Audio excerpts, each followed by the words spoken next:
សួស្តីបងប្អូនទាំងគ្នាថ្ងៃនេះខ្ញុំនឹងបង្រៀនបងប្អូនអំពីវិធីការពារ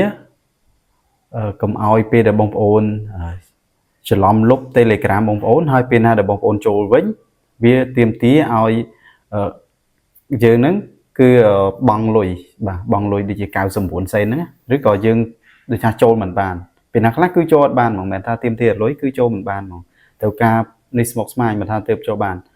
អញ្ចឹងខ្ញុំប្រាប់ពីវិធីការពារដើម្បីកុំឲ្យថាពេលដែលចូលហើយចូលអត់បានអញ្ចឹងហើយចូលឬក៏ពេលណាដែលបងប្អូនចូលនឹង Telegram download ច្រឡំលុបហើយ download មកវិញដល់ពេលចូលវាទាមទារឲ្យយើងបង់លុយ99សេនហ្នឹងបងប្អូនចិត្ត$1ថា$1ហ្នឹងបាទដើម្បីការពារកុំឲ្យពេលណាច្រឡំលុបច្រឡំអីអញ្ចឹងណាឥឡូវបងប្អូនមកមើលវីដេអូខ្ញុំបង្ហាញជាក់ស្ដែងនៅលើទូរស័ព្ទខ្ញុំតែម្ដងបាទឥឡូវដើម្បីដាក់ passkey បងប្អូនចុចចូលក្នុង Telegram បងប្អូនមកបាទចូលក្នុង Telegram បងប្អូនមកបាទពេលចូលហើយមានរូបអញ្ចឹងបងប្អូនចូលមើលកន្លែងនេះគេដាក់បងប្អូននេះ privacy and setting privacy and security នេះកន្លែងរូបកូនសោហ្នឹងបងប្អូននេះ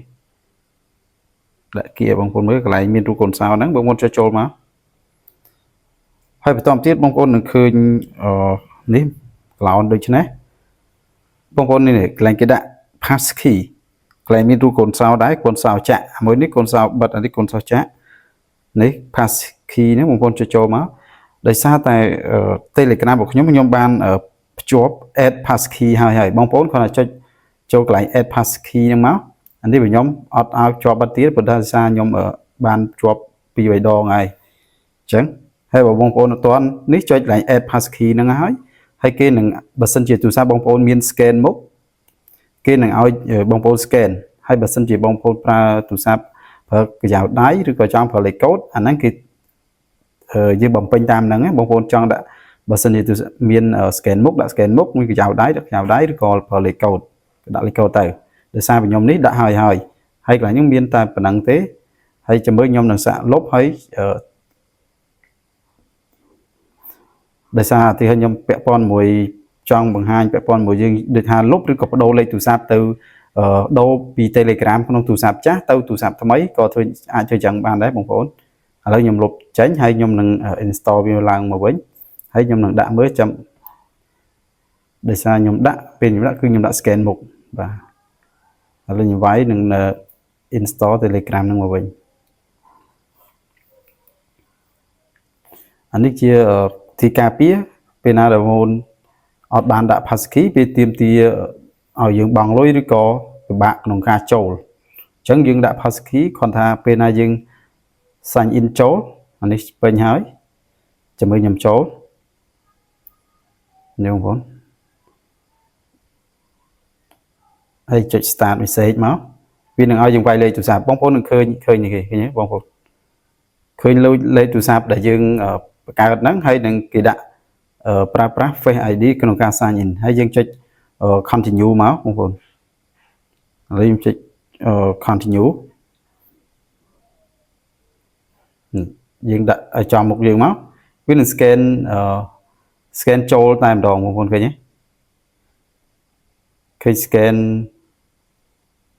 scan ចូលទៅក្នុង Telegram យើងតែម្ដងដោយចំបាច់វាយលេខទូរស័ព្ទឬក៏វាយលេខកូដអីទេអានេះដោយសារខ្ញុំដាក់ passkey ដោយ scan មុខហើយបើសិនជាបងប្អូនដាក់ដោយ scan យ៉ាវដៃគេនឹងឲ្យដាក់ scan យ៉ាវដៃឬក៏ pass លេខកូដដែលគេតម្រូវឲ្យតាមទូរស័ព្ទបាទអានេះយើងបានជោគជ័យបងប្អូនឃើញទេយ៉ាងនេះគ្រាន់តែជាការអនុញ្ញាត content យើង continue មក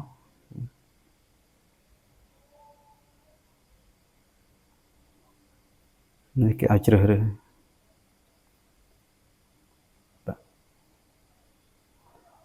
នេះជោគជ័យបងប្អូនធ្វើតាមបាទហើយខ្ញុំក៏សូមបញ្ជាក់បន្តិចផងដែរចំពោះ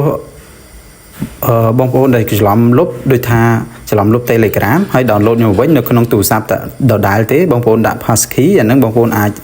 sign in ជាមួយនឹង passkey បានប៉ុន្តែបើសិនជាបងប្អូនផ្លាស់ប្ដូរលេខទូរស័ព្ទផ្លាស់ប្ដូរទូរស័ព្ទហ្មងដូចថាដូរទូរស័ព្ទថ្មីបងប្អូនត្រូវតែ យក iCloud ដែលបងប្អូនប្រើទូរស័ព្ទចាស់ហ្នឹងយកមកដាក់នៅក្នុងទូរស័ព្ទថ្មីផងដែរទើបប្រើប្រាស់ passkey បានបាទហើយវីដេអូក៏មានតែប៉ុណ្្នឹងដែរបងប្អូនអរគុណបងប្អូនដែលបានតាមដានទស្សនាវីដេអូនេះតាំងពីដើមរហូតដល់ចប់